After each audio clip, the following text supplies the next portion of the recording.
I wanted to do a demonstration where we take like some invisible stuff like on gloves and then watch how people go in Walmart. Yeah. I wanted to do that and then. Hi, how are you? Yeah, good to see you too. Yeah, good. Do you guys are you guys okay with not having like any monitors on stage? Any what? Monitor? The way that you guys sound right now is how you're gonna sound. Are you okay with that? Yes. Okay, cool. So we don't need to add any like extra sound monitors or I feel like you guys are. So it's gonna be working on the stream, but it here. Yeah, we won't hear ourselves. Oh, yeah. No, I'm gonna step back there and help you fix that. Thank you. That is perfectly fine. Actually, that helps take the pressure off a ton, actually. Oh, yeah, I Because don't want to this hear feels like myself. We're having a conversation. Yeah, I don't want to hear what I sound like. That's just going to bother me. Agreed, Janine, agreed. I know exactly how I've learned now from 1.5 semester of teaching online exactly how nasal my voice is. All right, when you're ready. How many ums I drop per sentence. Oh, that's about to be me right now. You're I gonna am be ready great. when we're ready. I don't know. Hold on. Are we on? Are we good? Okay. Great. Great. Thank you, sir. Well, hi everyone. Welcome to our panel discussion for I Can't Breathe documentary that just aired for CJMM Memorial. I will just take a moment to have our panelists introduce themselves.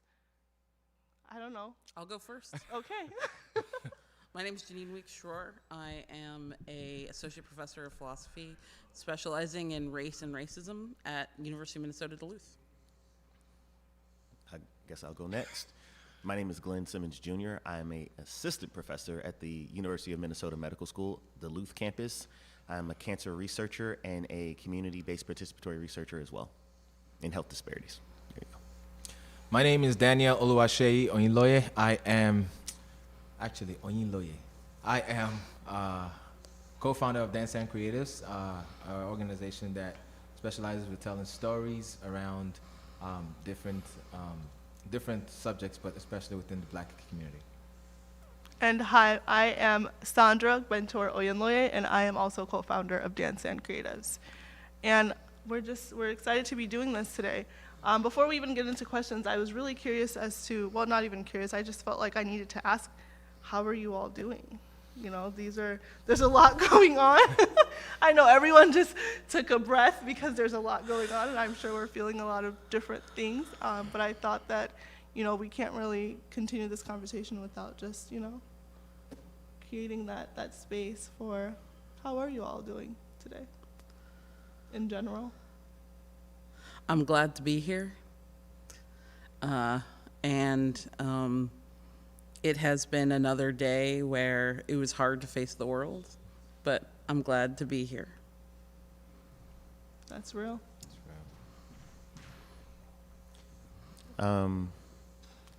Honestly, and I've said it before, really only in kind of protected spaces am I really allowed to be honest about this.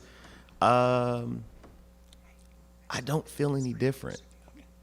I feel a lot of the same that we've experienced. Okay.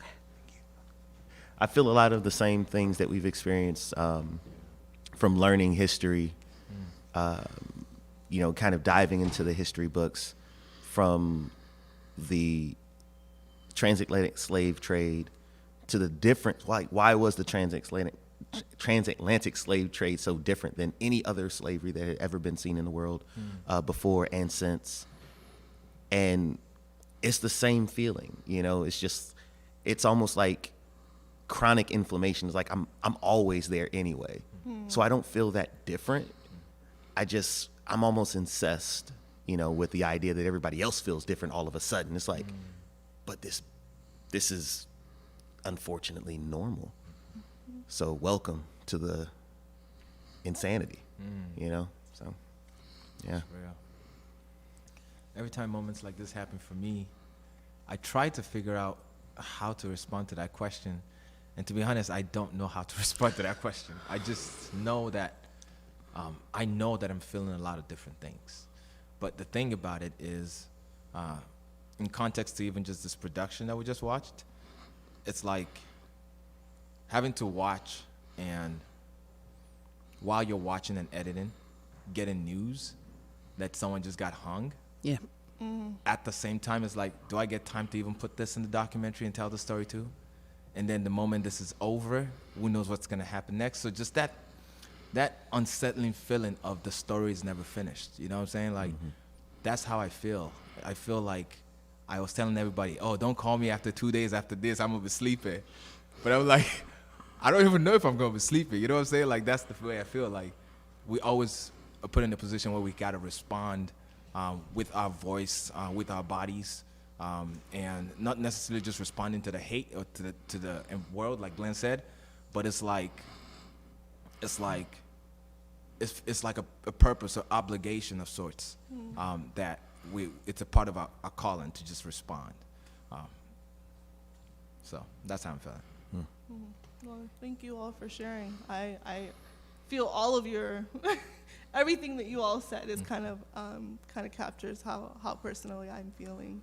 I had a phone call earlier today with Teresa Moses, and as I was talking to her, I was telling her that, you know, I'm in this place where I feel this heavy weight, but it's not a place where this weight seems like, you know, something that has just been placed. You know, it's like, it's a weight that's always been there, but now I'm thinking about it, right? I'm thinking about it more, or I have to think about it more because of, you know, the current events and That is so real. Yeah, and kind of the how we've been just constantly re-traumatized, you know, and just how every time that happens, there's just, it feels like there's more pressure being added to something that is already there, you know, and that's the best way that I could describe it.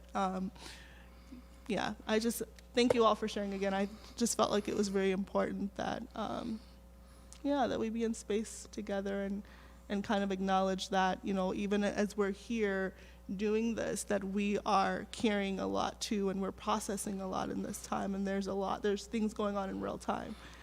So thank you for being here. Appreciate that. Yeah. The documentary aired just less than 30 minutes ago. It ended.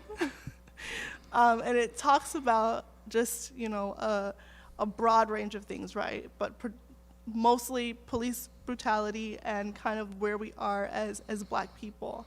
And, you know, a segment of that is also in Duluth, right? A lot of the times there's this them and us narrative of like, oh, all of this stuff is happening down in Minneapolis, you know, all of this stuff is happening over there. And, oh, you know, we're not seeing that. Like, no one has been killed in the Duluth streets, you know, other than the lynching that, you know, we are always talking about. Just that one time, but you know, like not another time. That literally 10,000 of us came together to participate in. So I was just curious because in the documentary, a lot of people in Duluth shared their experiences here, right? And I'm curious to know, like, what are some of your experiences in this city, as far as racial dynamics or how you walk. Glenn, you shared that, you know, there are limited spaces where you can literally be honestly yourself, you know, and speak on topics in a real and raw form. Is that something that's what you experience here? Like, what's kind of the overall experience here since you've been here? Yeah, I'll kick this one off. And you haven't been here that long, right? I haven't been here that long, right? You know, Yeah. I'm one of those people who really enjoys being involved in whatever community I live in. That's just kind of part of my upbringing. And how long have you been here? So it's been just over 3 years now. Okay. Yeah, and the first thing I noticed was, and with every city has its racial boundaries, and Duluth was kind of interesting in the sense that you don't see it right away because the numbers are so small, you know, whether it's Native or whether it's, you know, Black Americans, it's so small. But once you get used to it, you see it's still there. It's very clear. You know, 6th Avenue is a very, very hard, you know, divide. And anyone who's on the east side of it, you know, definitely tends to be a little bit better off. And everyone to the west tends to be a little worse off. That's the tendency. And you don't see conversations that are happening that talk about changing that. You just don't see that happening, not from the highest levels. And unfortunately, as an academic, I'm always in a space where I'm on the east side. I'm always on the east side. I come to the west side, and then I go back to the east side.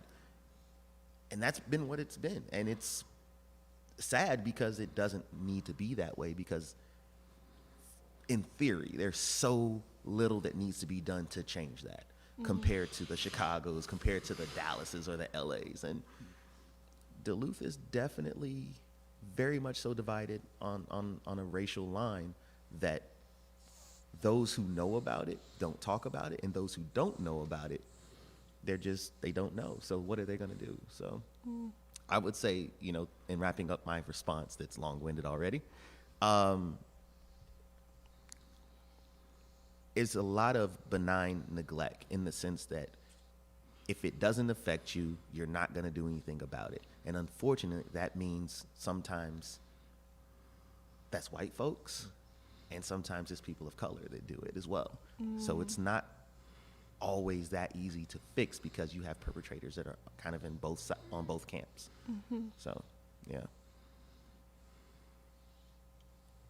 I grew up in a town with pretty similar demographics a long time ago. So I've lived in a town that was mostly white and had this very particular kind of Midwestern Northern racial politic since I was 8. Because I was raised by the generation of black folk who were heavily invested in respectability politics, and were committed to the idea that if you just played your role, played the game right, things would be okay. I have a system that works really well. You don't pay attention when people stare at you. You say sir and ma'am to everybody. You're polite all the time. I've said this before, but after watching the documentary and thinking about it, I really think it captures something. I act like I'm a guest. I act like good guests act. You're polite and pleasant and fun. You don't cause any trouble, and you watch for signs that people want you out, and you go as soon as you see them.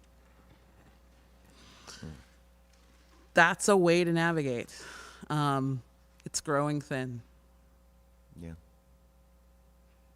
Yeah, I think what you describe, and I was on Twitter, I'm on Twitter again, because of a lot of this. We all are, right? We're on Twitter. We're all back on Twitter. I'm all thumbs. And one of my friends who's a professor in the southwestern part of the country, I won't say where exactly, because I don't know how much people know about what he says on Twitter.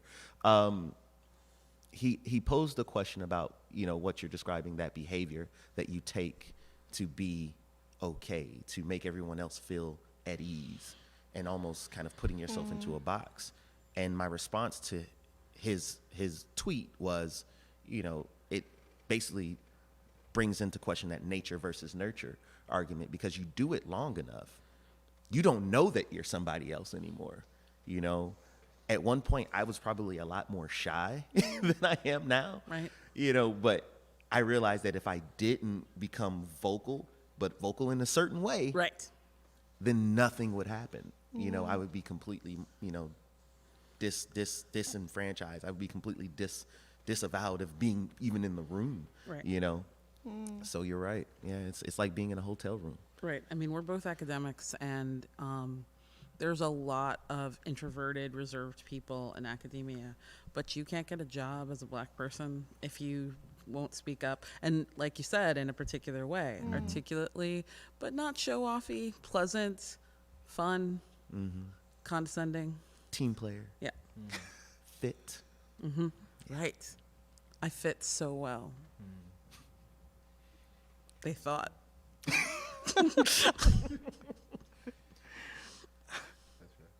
Sorry, I missed the question, so. Did you?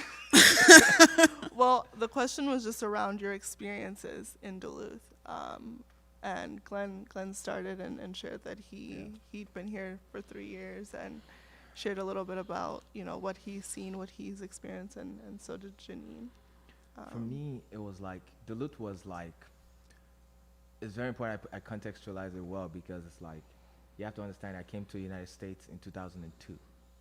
And after I came to the United States, my interaction with this space, I'm not just talking about this space in Minnesota, but the United States period, was at South High School, because that was where I spent most of my time. And that's literally blocks from where all this stuff went down with George Floyd, I believe. And you look at that, and I came right after South High School. I realized with everything going on in the family life, I wanted to go to Duluth because it was 2 hours away. I applied to Duluth, I applied to Twin Cities campus, and I applied to St. Thomas. That was my first choice, actually. But St. Thomas said I wasn't good enough, so I decided I would go to UMD, just 2 hours away. I got into Twin Cities and here, but I decided to go a little bit away from home because I was trying to find myself in a way. I got to Duluth, and I'm an African kid who just began to unveil what racism is in the context of America. And I wasn't too deep into it yet. So when I came to Duluth, it would become the catalyst in my story because it helped me define what racist behavior was. It helped me understand white supremacy, and it really helped me begin to explore how I was being interacted with, and how I was being responded to.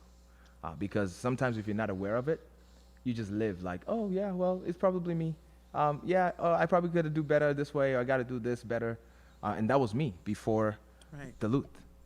And Duluth changed that for me, actually, because it wasn't too long when I came to Duluth where everything began to unveil. I was a mechanical engineering major at the time. But the first week of class was impossible. Not because I was not smart, because I am smart, and we all are smart. Actually, okay, I won't go into that. But we all are smart. But the concept is, but because I started seeing that what happens when you have a question, or when you need help, or when you want to understand a concept, what happens for me is different from what happens to everybody else. For example, measurement. I had issues with figuring out what measuring metric they were using in class, because I came from Nigeria, and it was, I think, kilometers, or we had kilometers was our measuring norm in our societal language.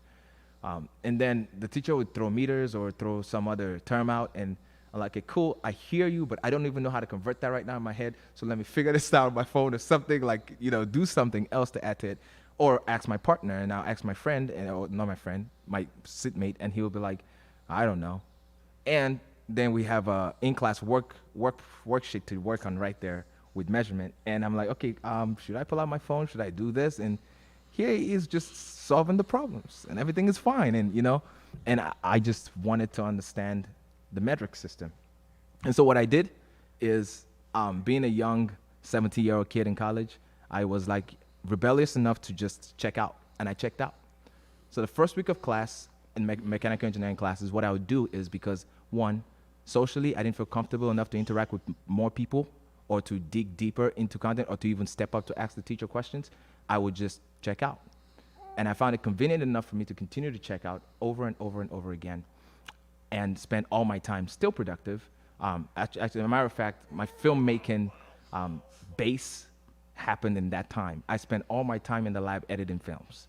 So while I was checking out in my mechanical classes, where I was still trying to pull through, still trying to learn the softwares on my own, still trying to read the text and still make meaning of it, and still trying to talk to teachers who, when I actually ask questions, will respond to me in a very senile way, or like, just, why don't you know this material type of way, Right. or like, this is, I'm not here to babysit you, but like, figure this shit out on your own. And I'm like, I'm trying, but that's not the kind of help I need. So they turned me off, and the way they went about teaching me that content turned me off from mechanical engineering. So I said, well, in America, I guess my calling is not mechanical engineering. And I switched it to filmmaking, or digital arts and photography at the time, because UMD doesn't have a film class. But just my major and the path I took in my life was defined by the interactions I had. And that, to me, was my introduction to what I could even be in this space. Because I felt like if I persisted, if I really wanted to be a mechanical engineer, I could have still done that. I could have found my networks. I could have started a club. like a study club, or like, went to the multicultural center, found all the engineering students I know that are in the senior year. I could have done those organizers, but I didn't have the energy. I wasn't willing to, and I was defining my experiences by what I really wanted to do in that moment. So for me, I felt like it was also unveiling that my true calling wasn't mechanical engineering, it was storytelling. So that's the premise. UMD was the catalyst to like racial issues from sports, going to play sports and being assumed to be the black team that starts fight every year, to living in the dorms and having people make racial comments about you, to having your friends get treated like, get called names and being bullied on social media, to having to go support your friends because you're not sure of their safety. And all of these things were happening in our younger years at UMD. And when we asked questions to the school, or we told the school to protect us, what they would tell us is to go to the multicultural center, or they point to the multicultural center. And it was always the only response the school as an institution had, was the multicultural center. They weren't solving our problems. They weren't challenging white supremacy. They weren't making any statements about white supremacy. They just kept saying, oh, we have support for you. Go to the multicultural center. Well, it ended up happening that I worked at the multicultural center after school, because that was the only place I could go, and that was the only place that empowered me as a person in Duluth. But as a worker at UMD in the multicultural center, I even realized how more difficult it was to be a staff at UMD than it was to even be a student.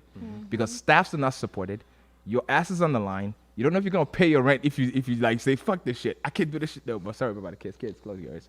But it's like, you don't know what you're going to do. It's like you're always uncertain that you're trying to protect your job, at the same time you're trying to protect the kids, and it's like, there is no way to do both. So you gotta figure out to go all out for the kids and be like, I'm gonna just do anything, say anything, but even with that, you don't have enough energy, enough resources to back you. So I don't know, but my long answer is, racism in Duluth is so far from just calling someone the N-word, or is so far and so deep and so much more creating a platform for something really worse that could happen. And that's the issue I have, is Duluth does not experience a lot of the physical aspects of what racism could do. They have in some aspects. We've seen some videos. I've been arrested before I turned 25 for telling the police officer not to put his hands on his gun. So we've had some physical things, but my story will never be told, and nobody was ever gonna amplify my story, because there's many people in Duluth, black and brown folks, with that same story that I had. But it's like, well, we just took you to jail and pepper sprayed you. That's not a big deal. We didn't kill you. And so if Duluth doesn't have an event that shifts that paradigm, we'll always keep thinking there is no problem in Duluth. And that's my problem in Duluth, is every day is an interaction that gives voice to white supremacy, that makes black voices drown, and ultimately the progress and the retention of black folks in this community is 0 to none. Right. And so you have a circle environment where black and brown folks just cannot stay here. We can't leave here, and we keep finding a way out. And what you're describing is this kind of satisfied vampirism, where for every member of the community, every black folk in this in the area, you're dribbling off a tremendous amount of energy just to keep trying to do the basic thing that you were trying to do. If you don't do what you did, which was change course so that you have enough resources to actually see yourself succeed. Right. That's the thing that, from the internal context of UMD as an institution, that I have grown deeply weary of, is the sort of unapologetic willingness to sort of not just suck off the energy of black and brown people, but to throw it away. You know, one of the things that came up as you were speaking, Daniel, is just the idea of the protection that you have. And there's a lot of energy that's been built up around this, which could be, I'm going to use a dirty word, capitalized on, that will allow some things to happen that have been in the works for decades already, which could be good. But the issue is that those people who may be able to do those things, those people, basically the grown folks, are actually the most vulnerable. You know, we have the most understanding of what needs to happen. We've been through it. We see the ins and outs. But if we step out, your paycheck is on the line, your livelihood is on the line, and in some cases your life is on the line. But you have students who, in an academic setting, are the customer. So even when they're marginalized, have the most protection of a marginalized group, which is weird to think about. And recently students have approached me and said, this is what we're doing. And I'm like, keep doing it, because I can only do what I'm doing in this context. Because we already know what they're going to do if I step up. And that's crazy. It's crazy to think about it, because that's the end result of trying to push and knowing that that pushing isn't going to go anywhere, is that most people with any logical brain will say, you know, I'm going to push over here, where if I push it up the hill, it's going to stay up the hill. It's not going to roll back on me like Sisyphus or something, you know? And, you know, I don't, man. Yeah, I've only been here for 3 years, so. But I've seen everything. And one other thing, and I'll say this because I know we want to get to the next question, but there's a certain aspect of this that comes from normalization, or what's allowed to be normalized. When I first came to Duluth, I'm like a pseudo hippie sometimes. I will just go places and I will just squat. I will just be sitting there. You won't know who I am. I mean, you see my hair. Most of the times people think I'm a student at best, you know, and I have to tell them, like, no, I'm grown and I teach students, whether they like it or not. I teach them. Yeah, they're never gonna believe you. Well, yeah, no, and that's okay. I don't care. Black don't crack, right? But when I came across another black person, until I got my hands on people's phone numbers and I knew where they were, the only people of color, the only black folks that I was seeing looked like they were going through. And I don't think that's by accident. You know, I think there's a certain amount of conditioning that happens to our middle class, our well-to-do black folks, where they're like, I'm not about to be on the street. But what ends up happening is that all of these white folks, even the good intentioned white folks, that's the only thing they're seeing. And so they're conditioned to think, it's like, are you okay? And there's nothing more infuriating than for somebody to ask you if you're okay. It's like, you don't even know me. Even in this time, like, you weren't talking to me when I first got here and asking, am I okay? A black professor showing up in a white space. You should have asked me then. But you're going to ask me now. It's like, I was already worried about getting killed. Right. I was already worried about leaving my job at night. I see. You're talking about all the people who suddenly remembered that. in your inbox. Right. and- It's like, no, I'm not. Yeah. Right. And we haven't spoken for 10 years. So There you go. Yep. I'm just saying.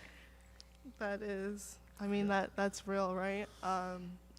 Just to add on to the space thing, I remember a few years ago I worked at Lincoln Park Middle School, and I went into the cafeteria to grab something, and I got yelled at in the cafeteria because a few of the ladies that worked in there thought that I was a student. And this is middle school. I don't think I look like a middle schooler, but that was an experience. Brown should be looking grown. Right? I don't know. So that just, you Right, know, but that's a that- documented phenomenon, right? White people have no idea how old black people are. Yeah, They don't know that they're young. They don't know that they're old. We're all just roughly somewhere between the ages of 15 and 47. That's real. Right? You see it time and time again. But everything that you all were just saying, there was a powerful statement made in the documentary. Someone said, Duluth values whiteness. Right? Was that you? I thought we were you voting. agreeing? Oh, as Because in, I'm like, yes. as I was like, I like know you were in the documentary, but I don't know if It's you were the one that it's said like it. Jeopardy. It's like, what is yes? What is yes? Okay. I mean, But just listening to you all, like, it's very clear, right? And I feel like as black people, as black folks, it's clear to us how we can move away from this narrative, right? It's like, do these things, and then, you know, we won't be here, right? What are some of those things that the city could do better at? black Everything? spaces. Black spaces. That's very important here. Black spaces. and I'll say this from the academic side of me. Y'all don't want to see the community side of me because he a little much. But the academic side of me, when we were doing our studies, helping to identify ways to help African American men to improve their overall health care and their overall health experience, their personal health experience, we were trying to just find a space they would be comfortable in. And nothing.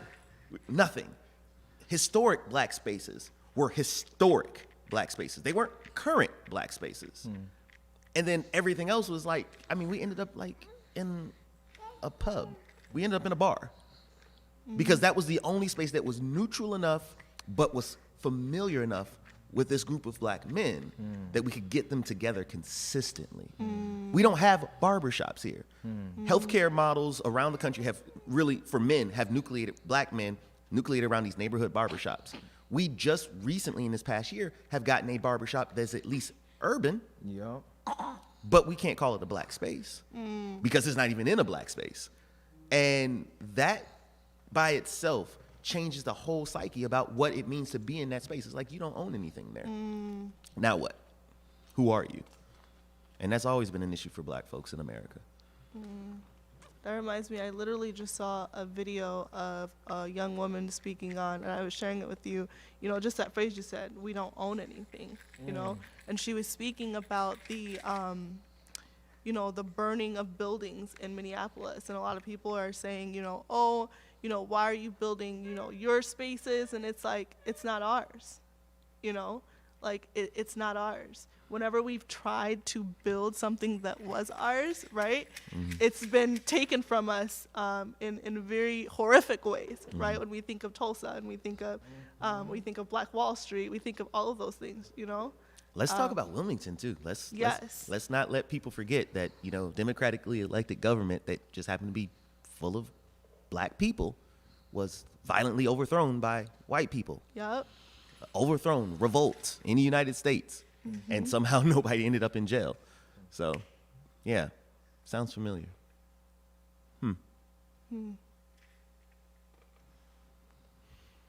I'd like to see some institutions greet white supremacy, sort of ordinary, what we consider classic old school white supremacy, with the same hostility that they greet, say, black people jaywalking. With tackling and body slams? Sure. Okay. I'd be okay with that. I have talked to young people, kids between the ages of 12 and 18. I've talked to college students between the ages of 18 and 25. I've talked to adults. And time again, there's this phenomena where everybody is shocked and appalled by something, but aren't actually going to do anything in response to it, except state that they are shocked and appalled. They're not going to do things that actually resolve the sort of overarching issue. And what they're going to do instead is recommend that those folks develop resiliency. That's the phrasing that they use, especially for children these days. I prefer assimilated because I feel like it's more honest about teaching people to understand their place. The thing that I've become sort of deeply concerned about is the failure to recognize that the casual ignoring of this kind of ordinary, everybody agrees upon despicable white supremacy in institutions like schools is telling a very explicit story about what your place is. The issue isn't, we're not telling you to develop resilience because it's good for you. We want you to develop resilience because the point is this is what your whole life is going to be like. Get used to it. So you need to start learning the skills that you need to be able to navigate that now. And like Glenn was saying earlier, you wake up at some point much later and realize that you're a particular person that you might not be if the world had been just a little bit more attuned to tolerate just whatever your sort of neutral, ordinary presence was. Assimilation makes you into a thing, and you have to live with that thing. As a grown person, I don't spend too much time thinking about it because it can't be fixed. But I'm a very particular person, and I can see very clearly now that that is not an accident, and that I might not have turned out this way. I don't dislike the person I am now, but I sometimes at the fringes I can see a better person. Yeah. Yeah. And I'll say, to add on to that last part, because there's something so, if you're familiar with the idea of the Manchurian candidate, that you are a programmed being, and given the right cue, you know what to do, even if you don't know. The double consciousness of being in a room and being able to know exactly what everybody else is thinking, and then be able to act according to that perceived thought, and usually be right. I'm generally scared all the time as a man, not necessarily for myself, but for those I'm responsible for. Now, there's a certain amount I'm scared for myself. Like, there are parts of Duluth, there are parts of Minnesota I don't go through unless I'm going a certain speed, you know, usually a legal speed, but pretty briskly either way, right? And that is because of the system. That as a man, able-bodied man, that I could probably whoop anybody if I needed to, unless they, like, you know, a big UFC fighter. I'm gonna lose. I'm gonna pick up a brick. But to think that I'm always required to be fearful and always prepared to lower my head so I can make it home. Like, that's exactly what you're talking about. It's like, you look back, it's like, I mean, I think I'm awesome, but I'm also scared on the inside a lot. Right. And those are skills. That's the other thing. The narrative that, you know, I don't know if this is what Daniel was alluding to earlier, that black folk aren't smart, that black folk don't understand the rules, that black folk don't understand the system. All you do all day is understand the system.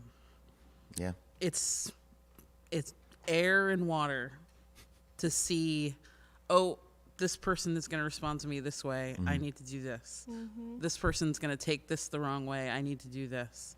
These people are going to send me death threats. Cool. We see all the angles because we have to. Right. But again, I would like to have had the opportunity to be a little bit dumber. I get that. Real. It's a weird statement to make, but I understand entirely. You know, and even the idea of, you know, representing a people anytime you open your mouth, and even with the work that I'm doing right now, and I don't know how wide this is gonna go into the enters of net, but I was pretty deliberate about making sure that I got involved in trying to do something to help deal with the current pandemic, because I knew that in Duluth, Minnesota, who would have thought that a black man would be involved in trying to solve this? Like, why not? Let's do it. Let's see what happens. But then let's see how many people actually support it right here. And surprisingly enough, not many. You know, and I joke about that, but at the same time, it's like, okay, so we're worried about this, but we're not really worried about it. I don't think you guys are necessarily abandoning the idea that this pandemic is important, but maybe you're abandoning me. Maybe you don't want to be involved with it because it's me. I don't know, but I have to process all of those things no matter what. Right. Because that is the reality. I'm sitting here fighting to figure out who's going to actually have my back and who's going to try to sabotage me.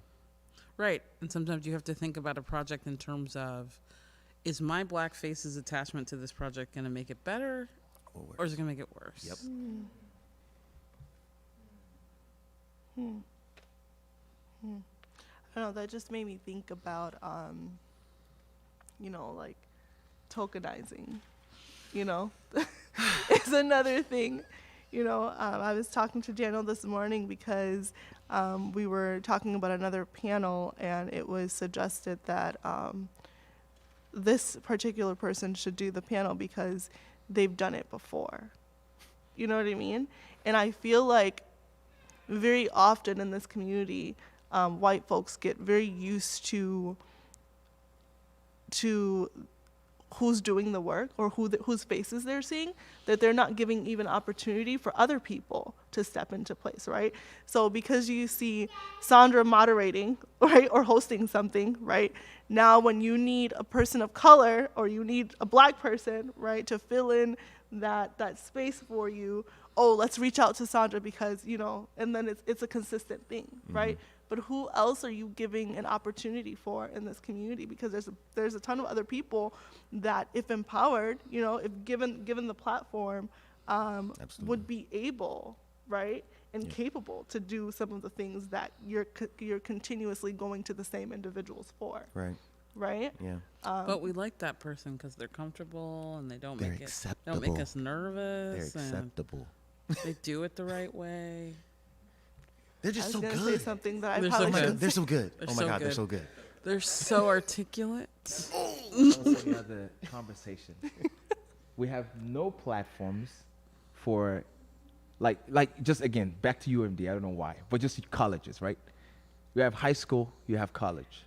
There is no actively participatory programs that are looking here in Duluth to train folks to be within to like move within those different institutions, like upward.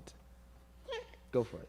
No, I mean, Oh, is that you just raising your no, hand I again? mean, and because asking again, it? that's another thing. Yes, It's like, and I think that's how tokenism becomes a thing, Right. is because it's like you're comfortable and you know that this person is already familiar and you know that it's gonna reduce the time frame. And so yes, I could look at it from a business perspective and like quantifying perspective and like justify it with that.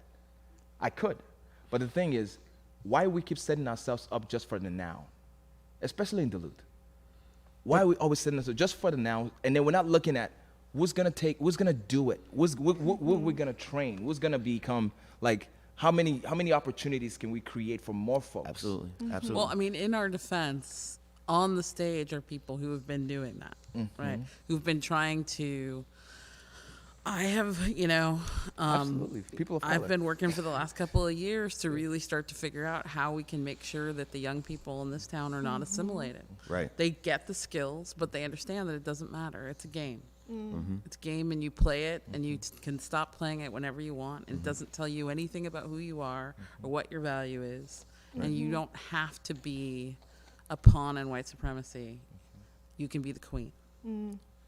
You know, the thing, and the reason I raised my hand when I'm very enthusiastic about a point. So since I've gotten here, so I am a product of training programs. I am a product of very strong mentorship. I'm also the product of a very almost crazy black mama, okay? But that was also an example of mentorship for me. It's like, you have to be very involved. And so a colleague and myself, another person of color, a black woman, you know, in the College of Pharmacy, we came together and we said, we have to have longitudinal mentorship. We can't have this, oh, you showed up to college, now we want to help you. It's like, no, it's too late by then. The psychological damage is already done. So let's start as early as we can possibly start to bring them all the way through until they get to where they're trying to go. Because that's what mentorship is. Yep. That it's a big thing now. It's like, oh, you're gonna have a mentor. You're an assistant professor. You need a mentor. Oh, you're going up for full professor. You're gonna have, like, you're basically talking about people who have already made it in some respect and still needing mentorship. You don't think the babies need that? And they do. And so we came up with a proposal, laid it out. It's like, all right, we want to do this because we know that this is going to help with health disparities, because we just got through spending 2 years with all these black men and women, these families, asking questions, and they're all wanting to be involved, but they don't have any way in to even understand the system that is oppressing them through a mostly benign neglect, because a lot of times the system just don't care. Right. And will just bulldoze you. Yeah. And we see that happen. So we're saying, let's get more people in various aspects of healthcare. We can get more phlebotomists, more people that are receptionists, because we already know that if you have a black person in that building, in that room, the experience completely changes for a patient, usually for the better. It's like, hey, you know, that doctor, you know, this is what he was actually saying. It's like, oh, okay. Or it's like, you got what now? Let's get you straight. I've seen it happen. because I've been in those hospitals where it's all black doctors and they know what's going on. You don't have to have a long drawn out conversation. It's not a culture gap, but we're talking about getting everybody a chance to get in at the ground floor. That proposal's gone nowhere. So now there's all these things coming out from the top of the University of Minnesota. I hope this don't get me in trouble. I ain't really talking bad about the University of Minnesota, but I'm just telling people how it go. How about encouraging them to take advantage of resources and opportunities that are in place already? But we already know. We put everything together. We put it up there. We put it on the table. It's on the desk. It's in that inbox, and it sits. But today, when we're getting all of the emails about how everybody is so deeply saddened and how everybody is so deeply committed, it just remind you, like, oh, You know that deeply proposal I committed. just Go gave back, you? go back. Deeply committed. It's right here. It's not that expensive. You Talk should just about like being send that deeply again committed. when you get that. That's, like that's, just and that's what we're forward that going. And again. that's exactly what we're going to do. Yes. But yeah. Oh, Daniel, you were trying to tell me earlier how much time we have. I Just think tell me. 15 minutes. Oh boy, About 5 minutes ago. oh, I've been really enjoying this. Okay. Thank you all. So I am going to switch gears right now for these last 5 minutes and focus on kind of the current events. Actually, I probably have two more questions. We might go a little past. But the question is about policing, right? In this time, over and over, we've seen the videos. We've seen the videos of, young folks being beaten in schools, to men being shot on streets, to we have the video, right? We have the evidence that there is a lot wrong, right, with the system of policing. And a lot of people have been calling for defunding, right? Abolishing. I think a lot of people, when they hear abolishing, become very afraid of what that looks like. I think that for most people, they're like, oh, they're trying to send us into like a lawless state where there's no protection, you know what I mean? But what is that? What does that really mean for people that don't understand what abolishing the police looks like? What does that mean, and what does it look like in society? Or what could it look like? So, I'm sorry, did you want to say something? No. Go ahead. So the police are a security force. That's their fundamental role. They are folk who are authorized to use violence to impose authority. That's who we're sending when people have heart attacks. That's where we're sending when people have mental health crises. That's who we're sending when people have drug overdoses. That's where we're sending to do well checks. That's who we're sending to resolve, to mediate between mild disputes between parties in public spaces. We're sending an armed security force to solve all of those problems. Now, this is just a peculiarity of mine, and I recognize that not everybody shares this, but I'm the kind of person who likes to use the right tool for a job. My partner is the kind of person who will use a butter knife for all jobs, even if at the end of that the butter knife is no good. That's not me. I want to find the right tool, the tool that actually does the work, the tool that's designed to do the work. We have become accustomed and have allowed ourselves to live in a community, in communities, in cultures where we're sending a hammer for jobs that require a screwdriver, for jobs that require an awl, for jobs that require a nurse. We're sending a hammer for all of those jobs. People who are overwhelmingly obsessed with the idea of police as a security force fail to recognize that that's exactly what's wrong. Exactly what's wrong is that most of the problems that police spend a lot of their time addressing do not require a security force. That there are community members, there are learned and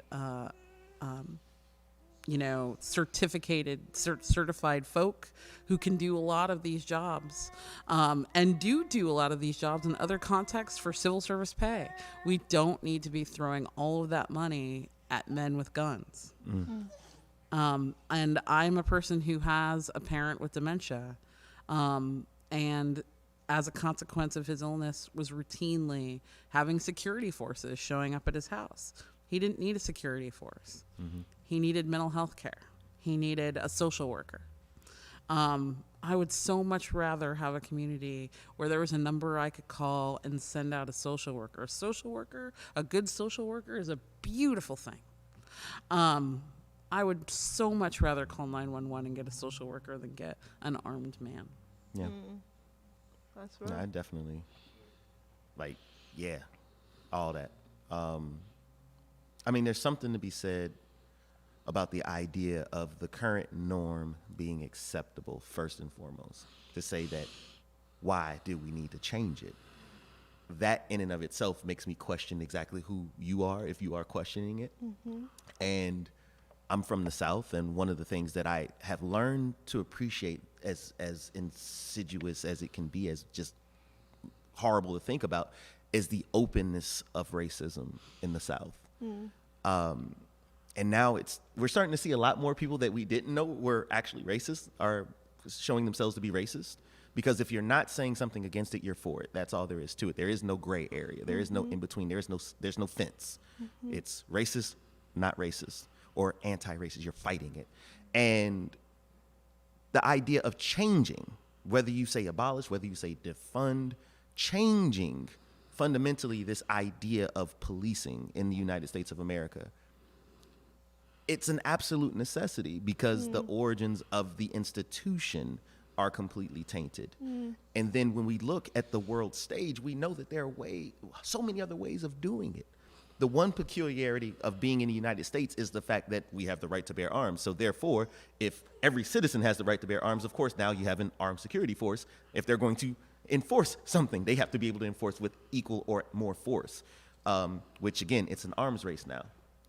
But I think we have to rethink it, and at the very least, think about it at a community level. It doesn't make sense for anybody to be able to come into my community or anyone else's community that is not a part of that community. It doesn't make sense. It's actually kind of insane that you, as an American, will allow someone who is not a part of your community to tell you what to do. That's actually anti-American. But when I you mean, think about isn't that what we do overseas?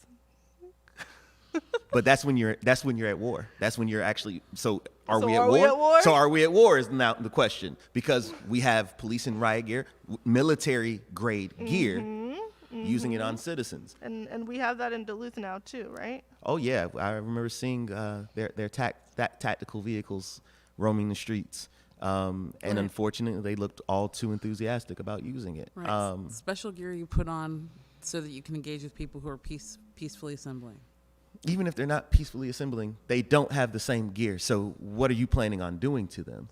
Right. I mean, it's an instant escalation. Right. Like, exactly. no That's all you're asking. Right. You're asking them to get something more to deal with what you have now. It's like, oh, I see. Okay. Right. And this is the thing that I find,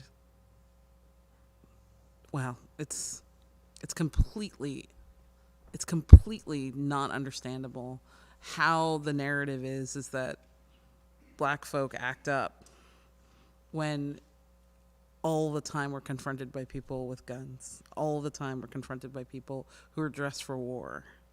And then the narrative is, why didn't you stay calm? Why didn't I stay calm? They showed up with guns. I was calm. I was good.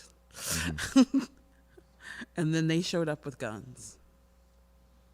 And you're right. And no one who has never experienced that type of fear response can comment.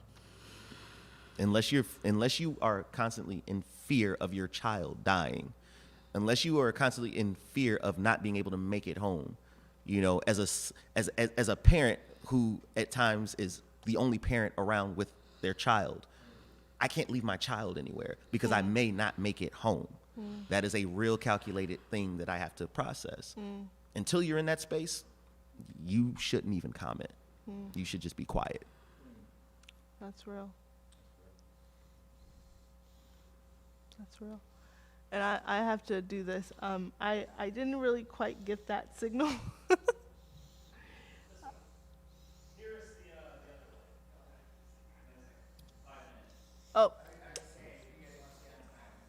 Sounds good. Thank you. Thank you. I have to double check y'all. Yep. Yeah, I think your both of your just explanation on what that looks like and what that is and why that the system of policing that we have right now is insane, like you said, Glenn. I have so many Really good question. really good questions that I could really end this with, and I'm like trying to decide. But in kind of the spirit of the times, I think that, like I said, people are asking for there to be a change and for there to be not just conversation of that change, right? But for there to actually be a change.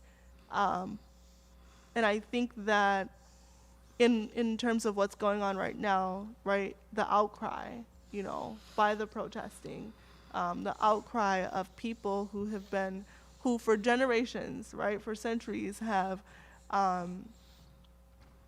not been able to make decisions, or just honestly simply have not been able to breathe, right?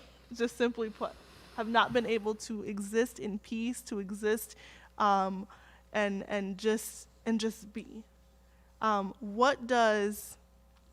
curious on your thoughts of what reconciliation and healing look like.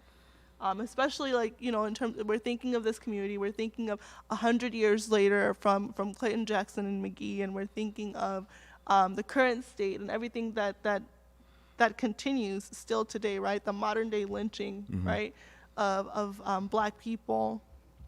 What does reconciliation and healing look like on a national level, and even if we're just talking about, as a city, right? How do we get there? How do we move forward? And I'm a strong believer that we can't move forward without healing, right? And that us as Black folks, we've never really had an opportunity to fully heal because we're constantly re-traumatized, and we're constantly put in positions where we're always having to fight for something, right? Whether it's our life, whether it's our health, whether it's for food, it doesn't matter what it is. We're always at this state, right? And when you're in that state of constant struggle, right, there's no time to heal, right? But I'm a strong believer that in order for us to move forward, that time, that space needs to be given. So what does that look like to you all? I'm gonna go quick. Quick? Are you sure? Well, I don't know about quick, you know that. But healing to me it's like multi-layered. It looks like many different things. But in this space, especially Duluth, one thing that we need to start on a more holistic level, not just the Black community, is there will not be any healing until we recognize that the 10,000 people who came out to lynch Clayton Jackson McGhie that was 100 years ago, still have kids that are still here that were taught the same rhetoric of white supremacy. So there would not be healing till we could outly recognize that that's here. One thing that I was really happy about is one of our tech guys here, the awesome Dan Benoit, I believe his partner had made a website about the KKK folks who applied for the KKK or had KKK applications in Duluth in 1920. I saw that map. And they created a map for it. We have shared it on Facebook. And when you go to that map and you look at it, I mean, for me, I feel like, why does it have to take someone to sit down and organize this shit, sorry about my language, before we could even have it? Why isn't this something that the city, the people here who want healing, who want change, could upfrontly begin to put up? And I'm not talking about just, I mean, obviously if you're in the KKK, you're not going to be the one heading that cause. But the fact is, I'm talking about the folks who are not applied to the KKK, but are still buying into white supremacy and are doing social justice work.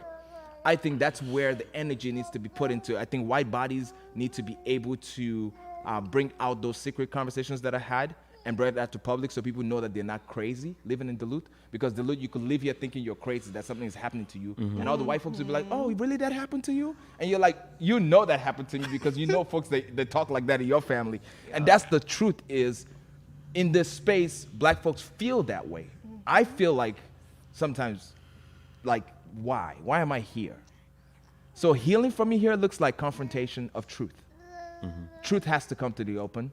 We can't stop lying to each other. It will be hard. It takes a while. It's gonna take time. In terms of holistic truth, in terms of like a larger number of people healing.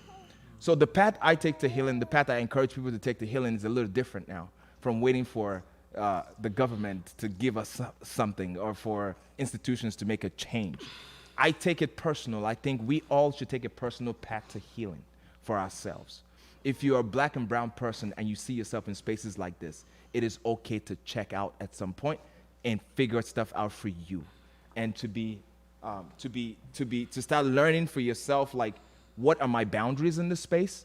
Where am I gonna go? Where am I not going to go? Where am I gonna spend my energy? How much of myself will I put into a space? Those are real questions to have for healing purposes. And then for white bodies in this space, to really look back at their own history and confront the harsh realities in a honest way. And that might mean some trauma walk, some real deep trauma walk or work. And I think that then begins to help them facilitate how they could come up with ideas of how they could make more generalized healing spaces between themselves. So I think doing the work when it comes to social justice is one aspect, but I feel like if we could continue to bring black and brown buddies and white buddies into social justice work without confronting healing, it could also become very toxic, and it could also become something that could potentially cause a lot more deeper friction that we can't necessarily handle. So I think from the individual level, we all should take healing seriously, personally. Make it a personal goal. There's nothing selfish about thinking about healing from a personal perspective. Then, as we think collectively, be honest about what you want. If a white body comes to you and say, look, I need you to do this, and you're so used to saying yes, it's okay to say no. Till you figure this shit out over here, I can't do this. I think that's a way of challenging white people too, to be able to see that they have to confront certain aspects of their own life. As a collective, as black people within the black community, I think our healing is very important. I'll continue to call to my community to consider all the aspects of how we've been treated. I talk from an African perspective. I came from Africa, so I always come from this idea that I don't know what it's like. I don't have the generational lineage of what it feels like to live in this space for so long. But what I know is, even with the trauma of colonialism in Africa, that those traumas of colonialism, even in Africa, we as Africans have not began to look in the mirror and challenge that to heal, even in Africa. So from when I come here and I see how things are going, it even makes me to want to make this call bigger than just here in the United States. For us as black and brown bodies everywhere around the world to begin to see how we've been bamboozled by white supremacy in every aspect of living, and beginning to call ourselves to say, no, we're not going to outstretch ourselves for white ideals, white methods, and we're not going to, in some forms, tokenize ourselves without our own communities, our brothers, our sisters, our families. And I think that call makes us wake up to our own individual trauma and challenge ourselves to fight that, because it's not going to be easy within the black community too to find healing for each other, which is why we fight each other a lot when also we have the bigger systems on our necks. We now look at each other, and since it's easier to fight someone that is on your same level than someone who's stepping on you. So that's what I call to, is we all need healing. We should make it an individual quest first, because I cannot speak to systemic healing without confrontation and truth. And those things, I don't see it happening anytime soon. And I don't want to feel hopeless about it. But I think the way to challenge that is to call our boundaries, to stand our ground, and to say enough is enough. Even in this space, healing looks like protest. Healing looks like saying, I can't take this stuff anymore. Healing looks like screaming. Healing looks like saying, you know what, I'm gonna quit my job. Healing looks like different forms. And I want to give people permission to take that challenge, to say, look, you are not the end product of what you think. All of this, like, free yourself by knowing that you have the power to change the dynamic of how you move in spaces.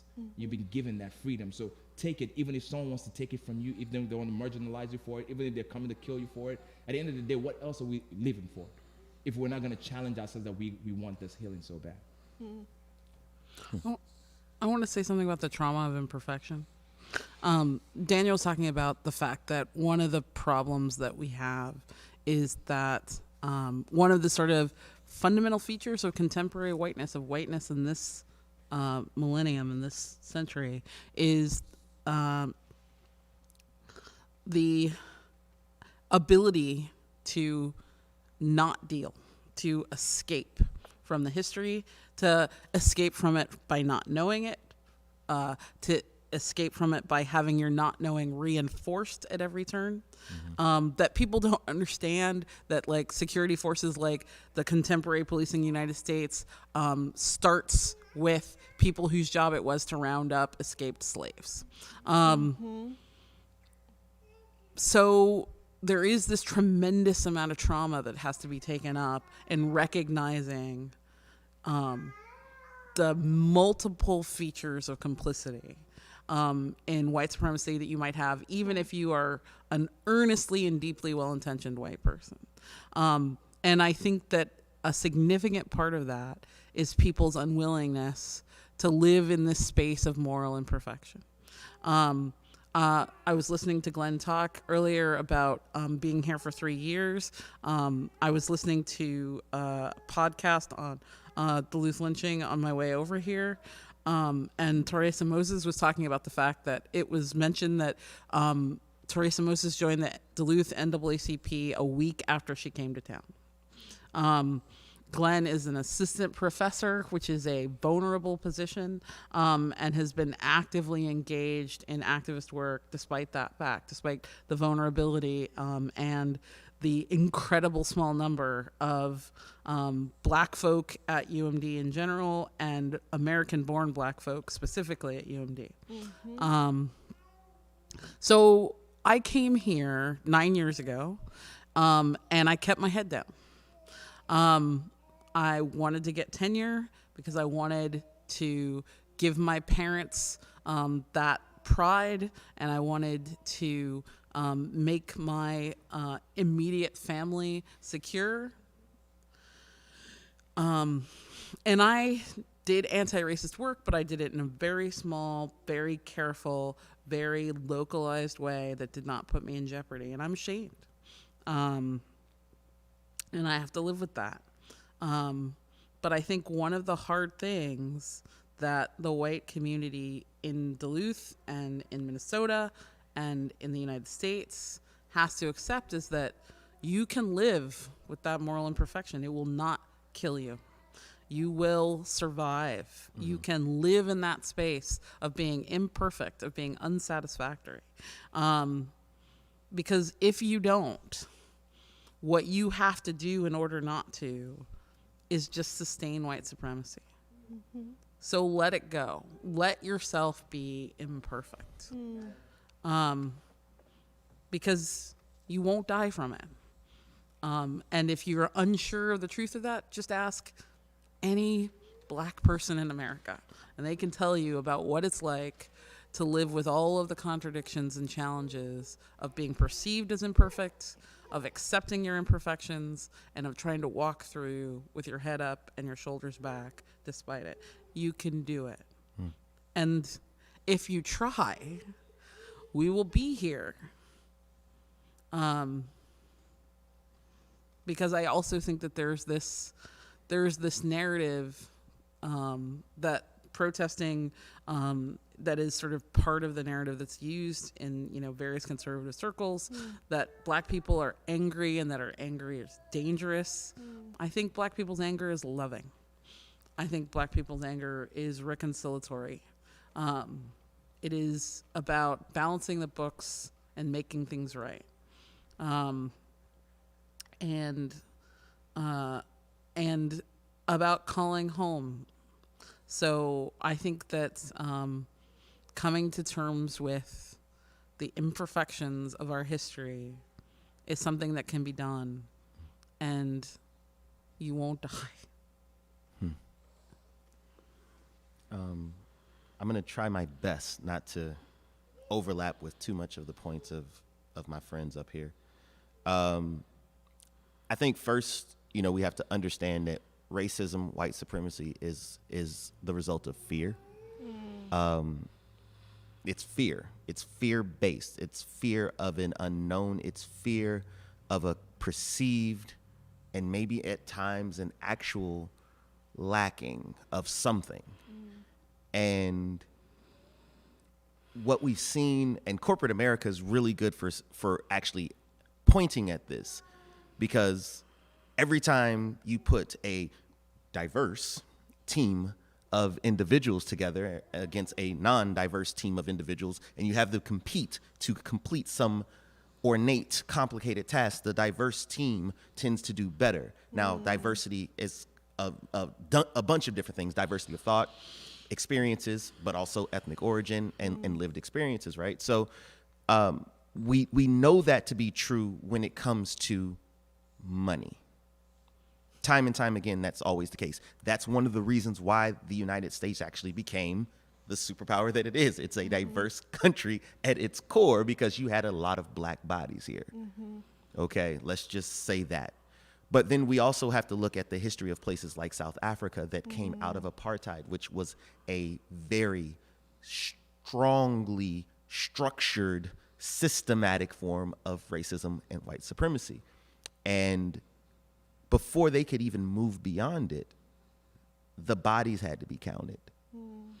And if we're not willing to do that, then there's no point in us having a conversation at all. There's no point in a protest and people saying, oh, we're going to abolish this, we're going to do this, because that's just the beginning of the conversation. The damage is just the beginning of the conversation.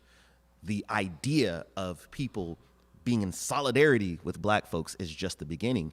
We have to be willing to, as everyone else has said, be willing to deal with and face our demons, but also be willing to destroy some things that we've always had. Some things just have to go because they are a part of the system. They will never be changed because the system isn't designed for that. And we may end up hurting people. Some people may find themselves in a very compromised position, because if we do anything by any of the good books that may exist out there in the spiritual world, everything has to be balanced. Lives have to be balanced. Because if a man who has a family of 4 dies during his prime earning years, that's income that's lost, which then affects the outcome of the children, which affects where they start their adult life. That has to be accounted for. So when people say, well, we don't think reparations make sense, it's like, okay, then pay for every life of every man, woman, and child who was extinguished by not natural causes, by undue force. At the very least, let's talk about that. Because if we can have those conversations, then I might believe the rhetoric of all of those who are in power now, who we're say, not even talking about mass incarceration, right? To throw that in there too. because that's a part of it. Exactly. Let's balance those things, because we know that the law isn't enforced equally. So there's so many layers of our system that has to be thrown out for us to have the conversation. And I want those people to be at the table. If CCA isn't at the table, if the various governors who have to somehow sign off on these prisons being in their states aren't at the table, we're not having a conversation that's going to shift the power dynamic, because that's our issue. Because the police wouldn't exist and be able to do what they do if the power dynamic was equitable across all parties. Black people in America have never had a similar power dynamic to whites or anyone else in America. And every time they did, Wilmington is the example I like to go to, because unlike a Black Wall Street, we're talking about elected government being overthrown by racism and white supremacy versus just a community, just a part of town. But literally, this is your mayor, and you're trying to kill him. And no one does anything about it. No one in the government, the National Guard doesn't show up. Everybody just pretends like it didn't happen. And the reason why I think it's so insidious, it's so just vile, is that when they write the history of it, they don't even admit to it. if you would admit to you trying to kill every black person you see, I would at least then say, I understand that you're evil, but you're not willing to say that that's what we did. You were the friend of the Negro, they say. I don't have any friends that try to kill me. So that's the part where we have to say, if we don't label things accordingly, we'll never get them right. We know that in the beginning, we had to have Adam, had to name everything, right? And in that, you have the power. But they're calling everything that we do something else. And now we're all confused. Blacks and whites alike. Nobody knows what the hell is going on because we're saying that the things that are violent are just, and the things that are just are violent. So that's where we have to get to. And until then, I think the idea of protesting, the idea of rioting, is always going to be on the table for those who have no power. It makes me think of, I had this conversation with Daniel a little while ago, just thinking of like folks who are like extreme racist, like, believe in fully in the ideology of white supremacy, and in terms of healing, right? And I feel like oftentimes when we talk about healing, we're talking about healing for victims, right? It's like, oh, this person went through this, they need to heal, right? But at the same time, there needs to be healing for perpetrators. Absolutely. Right? Absolutely. And until that healing really, really happens, the cycle just continues. Absolutely. Right? Absolutely. Because we all want to see ourselves as good, right? And if I tell you, Glenn, you're a bad person, everything within yourself is trying to convince Reject yourself it. that you're not a bad person, you're a good person, and this is why you're good, right? So for me to tell a white person, hey, you're racist, you're this is what your history is, right? This is the trauma you've caused, right? This is the pain that different groups of people have faced because of you. Black folks, Native folks, if I lay all of that for you, right? There's this part of you that wants to retreat and say, no, this it's because of this, because the white race is superior, right? It was the times. Right? It was the times. Exactly. Yeah. Or it's the times, or that was then, and literally it wasn't Right. it wasn't then, right? But I'm good. Right? But I'm good, right? So there's a healing that needs to take place, and until that healing starts, and exactly what you all have said, right? The acknowledgement first, right? Acknowledging that truth, right? Saying that, this is what it is, rather than, hiding it, right? Because when you hide things, that means what? That it's wrong, right? If you're hiding it, it must be wrong, right? But if you can say it openly, then, like you said, either you're evil or you're on the side of good. I don't know. But I don't know. That just, Right. Yeah. Let's all just Kinda be played. okay trying to be better. Right. Nobody has to be good because you're not. You can be okay trying to be better. exactly. We all come up short, for sure. You're absolutely right. Exactly. And to your point, Sandra, the concept that you bring up reminds me of something that was written by, I'm going to mess up his name, so I'm not going to say it, but it's called The Pedagogy of the Oppressed. And the concept that I took out of this was that the oppressor can never teach the oppressed how to be human. That is the job of the oppressed. So, like you said, the oppressor has to be healed. We have to understand that something in them, those who are oppressing, is messed up somehow. And it has to be fixed. We have to be fixed because I've been in a lot of pain. I need trauma surgery. You need to be fixed because you need maybe a lobotomy. Who knows what it takes? But that has to be addressed. We can't say that, okay, you who run the system, please give us permission to be human. It doesn't work like that. It has to be, you who run the system, move the hell out the way so we can show you how to teach people to be human. And then maybe you'll learn too. But if you don't, we'll at least know who you are and put you in your place accordingly. Because everybody's not going to be good. But we have to acknowledge, again, that, okay, you're not good, we're all trying to get better. Now, do you want to heal? Because we're here for you. And I think that's one of the things that's important about understanding all of the idea of humanity, is that we should be able to embrace each other from those differences that we have culturally by recognizing our humanity and that willingness to move to a higher level, a level of wholeness collectively, even with those differences. You might not like what I eat. I might not like what you eat, but I want you to be healthy. So I'll give you the best of what I got. And can we at least admit to that? Thank you. Well, we will wrap things up there. I just want to thank you both for being here. Daniel as well, who's on daddy duty in the corner over there. Thank you. Thank you for being here, for sharing your perspective. I think you've given a lot for people to think of, for myself to think of, right? I'm sure that, we're going to continue to process these conversations as the day continues, as the weeks and whatever else. But yeah, thank you all for tuning in and being a part of this conversation. I don't know, Daniel, if you want to share anything. I know you've been out off in the corner with. Tomorrow there is an event, I think, at Zenit Bookstore. It is a conversation with the guy who wrote the book, the Duluth lynchings. I think it's Michael Frito.